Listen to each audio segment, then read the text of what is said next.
Ask and you shall receive. A few days ago, I put out a poll asking what you guys would like to see for the next 20-minute testing. And even though right now I think it's a dead tie, I'm going with the one that had more votes earlier. And in light of that, I'll do a Goblin Rider 20-minute testing very soon. But for now, it's time to get silly. It's time to get spacey. Beats Bears beats Battlestar Galactica. Bears in space. Let's get it with Ursartic Punk. So, Ursartic Punk is one of the decks I'm used in my cooking with Punk video, and it is one of my personal favorite variants and the deck that I've been running to locals lately with. So I'll quickly explain how the deck works. I'm not going to go in depth about the Punk cards because you probably know what they do. Xiamen, we got Xiamens, we got Sharakusai, Wagon, Madame Spider, Deer Note, Jam Drive, Seiken Punisher, Amazing Dragon, Carp. Pretty common. Also these two. But the main thing is Ursartics. What are we doing with these? Why are we playing Ursartics? These little silly space bears. Alright. So I'll explain how Ursartics work. Each one of them is quick effects, summons themselves out from hand by tributing another level 7 or higher monster into your hand. And then they all have a on-summon effect. The level 7s have a on-summon effect that grants you resources and you can use when they're special summoned. They do all lock you into only special summoning monsters with a level, so no Lynx or Xyzes, but hey, it's fine. And then the level 8, these are the tuners, all form some form of disruption when special summoned while you control another Ursartic monster. Megatanus acts as a Book of Moon, Megapola acts as a Mystical Space Typhoon, and McBillis acts as a DD Crow. Now, the little guys,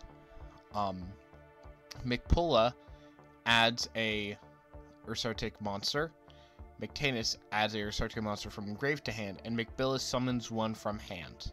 Now, there's one final one that you may have noticed I didn't bring up. Ursatron Alpha. This is because it works a bit different than all the other ones. You can just special summon it if you control a Ursartic or Drytron monster, and if you do, or no, it's not that. That's not the wording. Then you can add a Ursartic or Drytron spell or trap from your deck to your hand. This card is from the latest wave of support and really puts the deck together. Because before it didn't have a way to search the spell and traps, and all the spell and traps in this deck are very powerful. So, it didn't have a way to search them, so because of that, this deck was very inconsistent. But now that we have access to the spell and traps very easily with Alpha, we popping off. Now, for the spell and traps, we play 3 Ursartic Departure, which allows you to discard a card to add 2 Ursartic monsters from deck to hand. And if you tribute a monster to activate a Ursartic monster's effect, except the turn it was sent to the graveyard, you can banish this card instead. So, going on to turn 3, this allows you to get mostly a free Ursartic effect. Pretty good. Slider is a monster reborn that comes in very helpful. And now, the one that you guys have all been waiting for, the custom card, Radiation. Activate it, place 7 counters on it. Each time a Ursartic monster is specimen from the hand or extra deck, you draw a card and remove a counter. And then also during the end phase, you can target a Ursartic card in your graveyard, accept Radiation, and shuffle it into the deck. Busted custom card, amazing. Radiation is really the only reason that this deck works and functions. If the Radiation didn't exist, this deck would be so much worse because all the Ursartics usually go minus, so this allows you to at least go net even on them. The final main deck card for Ursartics, Big Dipper. It has the same ability as Departure, where you can banish, this time, a level 7 or higher Ursartic monster from your graveyard. to use for a tributing effect. And it has this other really silly effect. Each time a monster is special summoned, place a counter on it. Once per turn, if a monster is special summoned and a Resartic Synchro monster is on the field, except during the damage step, you can remove all counters from this card, minimum of 7, then target one monster your opponent controls, take control of it. Yeah, it's pretty silly. Take control of an opposed monster. Now, with all these bears and all this silliness, and all this drawing, what does it pay off to? The homies. The homies. We'll start off with Polari. Now, you also may be wondering, how do you Synchro Summon a level 1 with level 8s and level 7s? Well, you go Uno Reverse card. You must send 2 monsters with a level difference of 1. And, you know, level 8, level 7, level difference of 1, so therefore you can make Polari. It's the same for Polar Star. Now, Polari activates Big Dipper, the field spell, directly from deck, and you can tribute a level 7 or higher monster, and special summon a Resartic monster from your graveyard, or add it to hand. Usually I special summon it, though.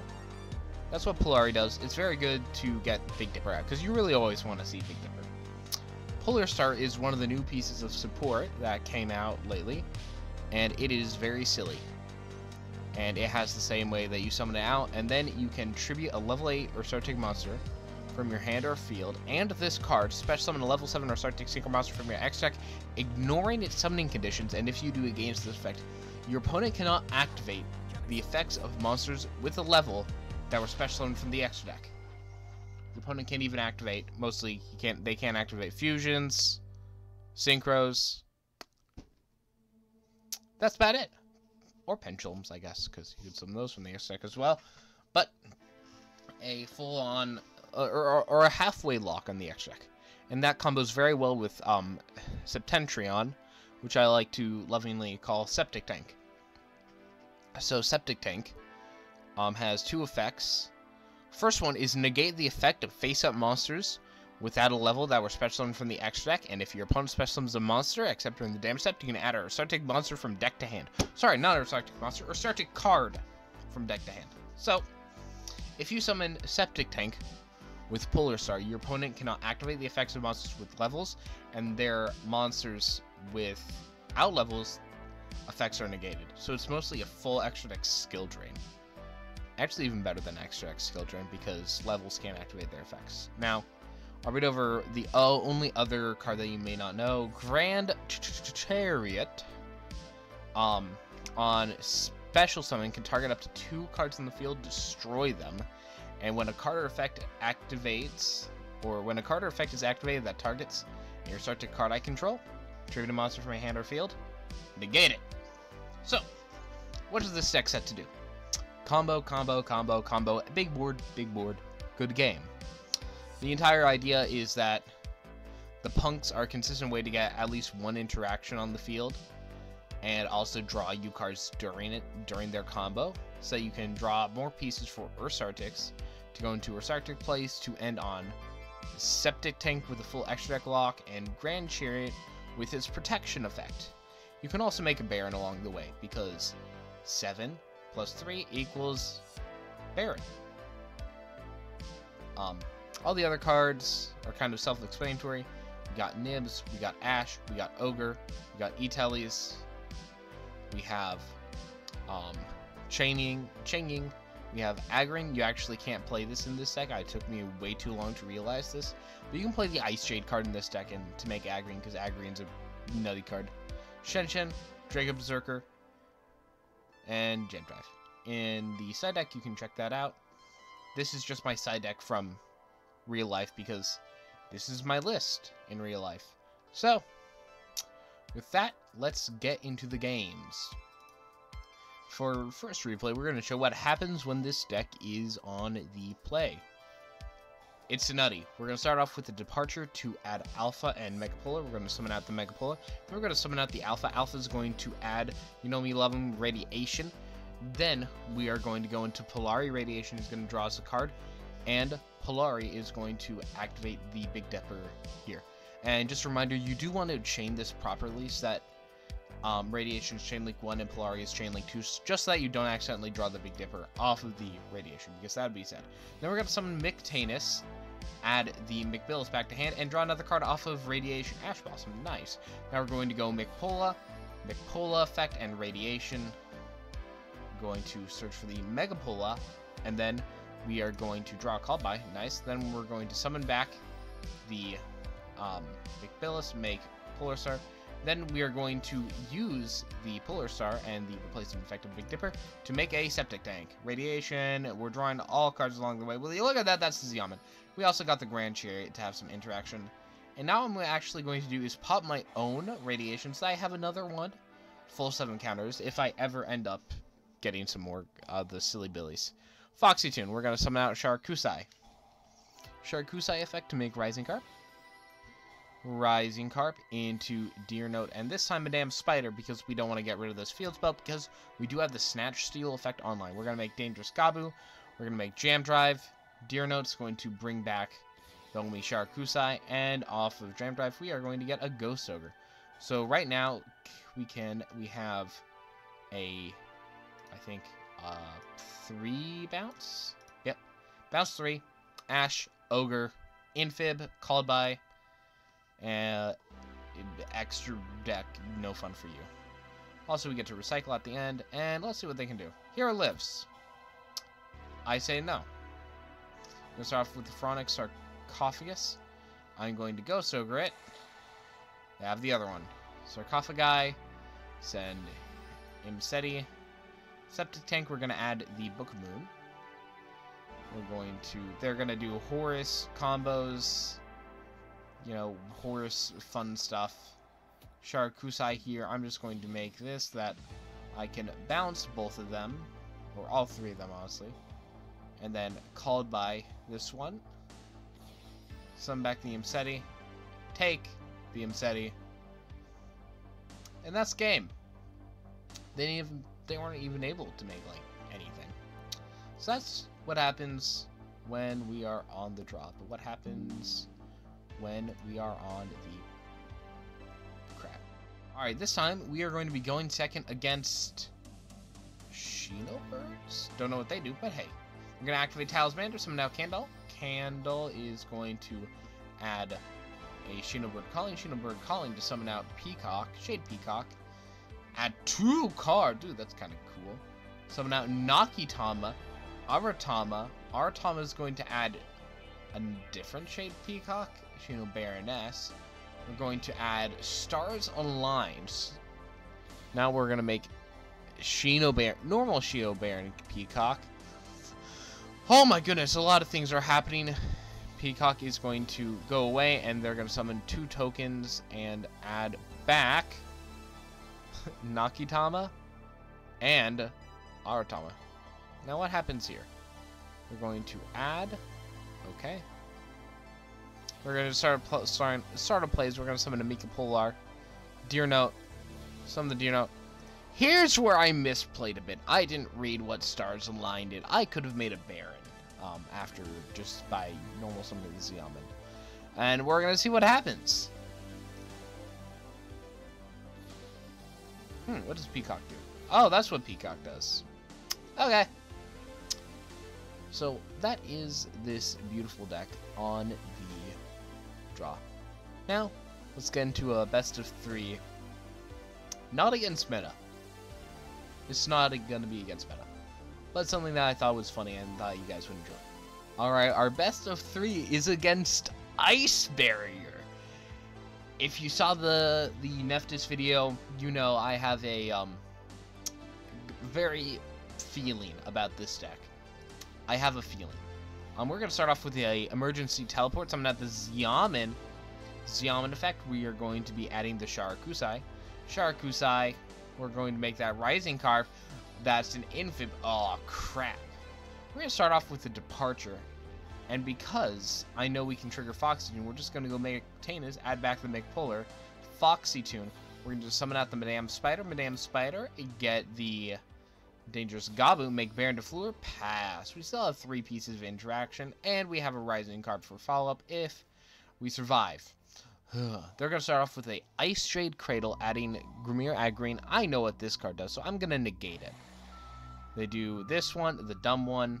They're going to normal summon Revealer, and I realize that they added Swordsman of the Ice Barrier, which needs a ice barrier to use its effect. They could have played around what I was about to do here by just summoning out this before activating the effect of Revealer. But what I'm going to be able to do is Ghost Ogre Chainlink 1, or Chainlink 2, sorry, and then Dangerous Gabu Chainlink 3, so that not only is its effect negated, it also gets destroyed so that they have no ice barriers on field and just are forced to pass turn. It was a good play on my part and a misplay on theirs. Gonna bring back the Mikapola, Extreme Session, Rising Carp, Xiamen, Extreme Session to draw, make Jam Drive, you know, kind of just going through the works here, just so I can summon a Pep and kill them. Extreme Session to draw, and after that they concede. Now let's go to a Game 2. Game 2, we're going to be going second. This may not look like a good hand, but you'll see, I have no interaction. Revealer of the Ice Barrier, summon out the stupid Hexa Spirit like Toad Frog thing. Mirror Magic of the Ice Barrier gonna add Speaker gonna get summoned out Bahamut Shark into the Awesome Toad. Then we're gonna make Coral Anemone, bring back Mirror Master, make 3 tokens. So stupid. Make a Coral Dragon, speak for the Ice Barrier, to go into a Ravenous Crocodile Archaethetus. I don't know how to say that last word. With the Coral Dragon to draw 4 cards. Set to pass. So we got a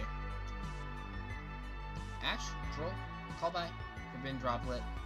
Totally awesome. Go ahead and play through that. Italy. Xiamen effect. Droll says no. Alright, Deer Note. Make Dragon Berserker. Deer Note, Call by. Dang it. Okay. Foxy Tune. No. Battle Face. We can at least speed over the Toad. No. No, it's just not happening in that game. That ain't it, Chief. Alright. With that, we can go to a Game 3.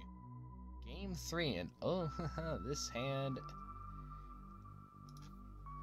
is interesting. Normal summon the Xiamen. They play it properly.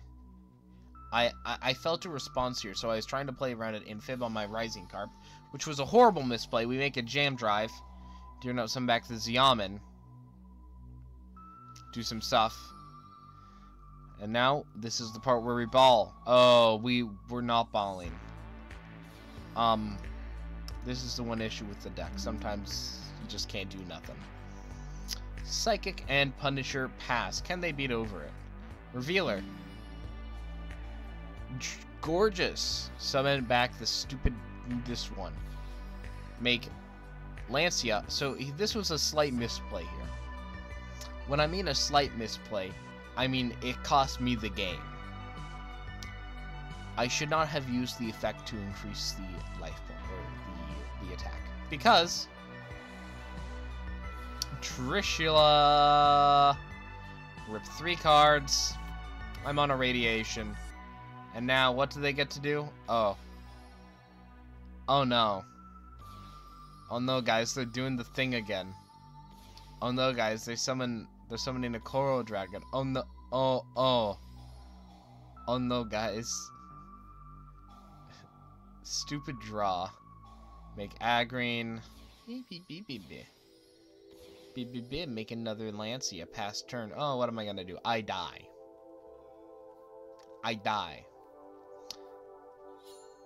Ice barriers are stupid. I don't know what else to say. With that, let's go into the deck review. Alright, into the deck review, and we lost to ice barriers. Okay, so let's talk about the pros and the cons of the deck. Pro, drawing. You draw a lot of cards. You draw a lot of cards. And because of that, you very consistently drawn to the other half of your deck, or hand traps, or just regular good stuff to help you do your things. 2, punks are good. Punks are consistent. Punks make Psychic and Punisher and kill opponents very well. 3, nobody reads the Ursartics. Nobody cares about Ursartics, therefore, no read them. And that can be used greatly to your advantage if you just run any form of Ursartic deck. And because of that, I've won multiple games online and actually in person because people have decided not to read what Ursartics do. And finally, the final pro is that the end boards this deck makes, they're pretty good. They're up there. If you thought Punk or Ursartic, you probably wouldn't think like the craziest end boards of a lifetime. But you know, they get there. They get there. They are quite menacing end boards to play around and deal with. Now to the cons. You're playing Ursartics, and Ursartics inherently just have a lot of problems with the archetype, mainly that you go minus nearly every single time you activate an effect. 2 is that this deck is very interruptible. If you know where to stop it, you die. You Ash the Departure, you die. You Ash or Valor the Rising Carp, you die. It has choke points, and they can be very easily abused. Also, Droll and Lockbird just frankly ends your turn, and Nibiru also ends your turn unless you make a very early Baron. And part 2, or con 2, sometimes this deck can be inconsistent even though you draw so many cards. Sometimes you just don't see the other half of your deck. You don't know how many times I've done like an entire Punk combo just to like draw a double Radiation which doesn't do anything, and just pass with the ability to make Amazing Dragon. Just like, oh, okay, beat this, beat Punk combo pass. So those are the pros and the cons of the deck. I personally love this deck. I hate saying this because I've been coping on this deck for a while. It's not super great. It's a super high rolly inconsistent deck that when you do the high rolly combo, it feels like the best thing ever. But that is, those times are far and in between. So if you want a super fun high rolly deck where your opponent forgets to read what Polar Star and Septic Tank do, pick it up. Ursartics and Punk are very cheap. But if you want something actually competitively viable, don't pick this up. I hope you enjoyed this video. Let me know down in the comments what you thought and what videos you want me to make next. Should I do more 20-minute testing? Should I branch out? Should I do another making it playable? Should I do more like short videos? Let me know. And with that, I will see you on the next one. Peace. And I got this soul.